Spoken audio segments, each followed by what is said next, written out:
একটিবারের জন্য হলেও পিআর পদ্ধতিতে নির্বাচন চায় বাংলাদেশ জামায়াতে ইসলামী, আর তার জন্য আলোচনা ও আন্দোলন একসাথে চলবে বলে জানিয়েছেন দলটির নায়েবে আমির আব্দুল্লাহ মোহাম্মদ তাহের।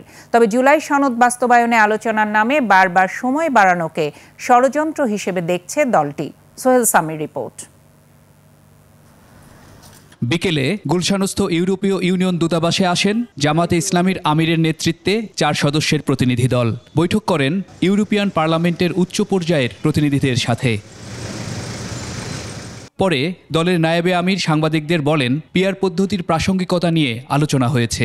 একটিবার পরীক্ষামূলকভাবে পিআর সিস্টেম নির্বাচন চাই অ্যাটিটিউড চেঞ্জ করার জন্য। যদি এটা ভালো না হয় নেক্সট টাইম আমরা আবার চেঞ্জ করব। তো এই জন্য আমরা বলেছি তাদেরকে যে আমরা পিআর সিস্টেম চাচ্ছি। বোথ হাউসে অধিকাংশ লোক পিআর সিস্টেম করছে। তারা বলেছে আমাদের দেশে তো অধিকাংশ দেশে পিআর, ইউরোপীয় ইউনিয়ন আপনারা জানেন, নর্ডিক কান্ট্রি সবগুলো পিআর সিস্টেম। তো তারা এটা সহজে বুঝছে এবং বলছে ইয়েস উই অ্যাপ্রিশিয়েট ইট।